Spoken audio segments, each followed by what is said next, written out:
John Cleese urged fans that the solution was to throw the BBC board out in an explosive rant triggered by what some perceived to be censorship.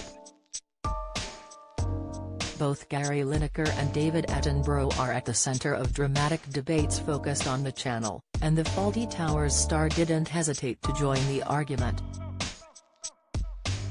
Taking to Twitter today in view of his 5.7 million followers, he reposted a thread about threats to freedom of speech, which referred to Gary being forced to step down. Throw the BBC board out. Replace them with people who want the BBC to make the best possible programmes for the British public, he retorted. He added that the channel had become a pale shadow of its former glory, in his eyes.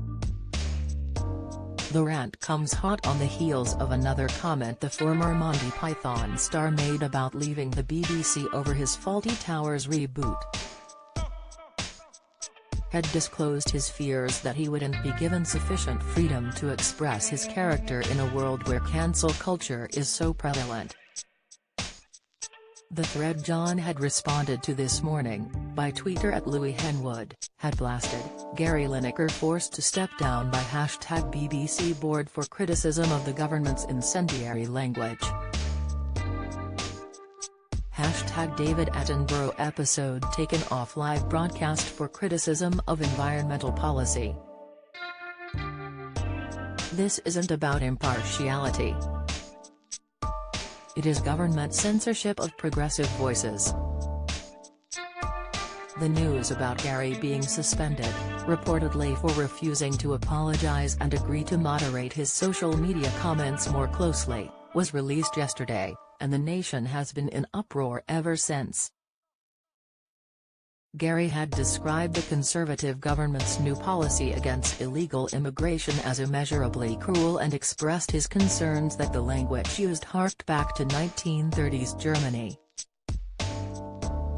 However, the comments sparked a backlash from some who felt he was trivializing mass genocide and the murder by millions by the Nazis, including a prominent rabbi.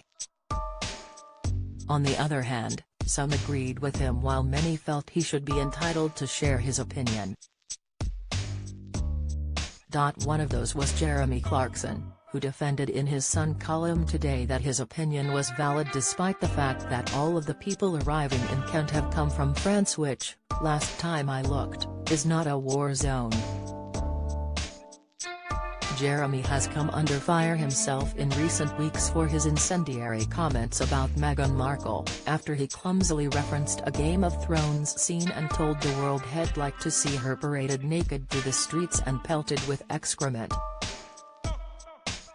Meanwhile, others suggested of Gary that it was sinister to silence opinions that were critical of government policies, questioning whether the UK, which had previously prided itself on its freedom of speech, was set to turn into a dictatorship.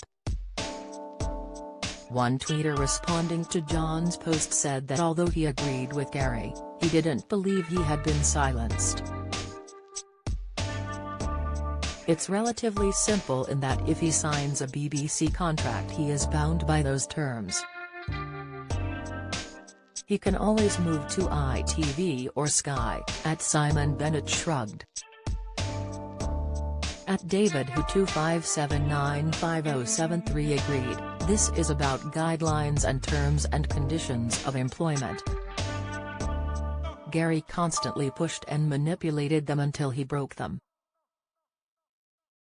It's his own fault. He signed a contract and understood what he had to give up. However, Dangerously Tall raged, the Tories are trying to take the channel over and make it a far-right echo chamber. Meanwhile, John Cleese recently revealed on GB News that he would not be bringing his Fawlty Towers remake to the BBC, due to how different he felt its culture had become. I wouldn't get the freedom, now. I was terribly lucky. Working for the BBC in the late 60s, 70s and the beginning of the 80s, he explained. That was the best time because the BBC was run by people with real personality who loved the medium.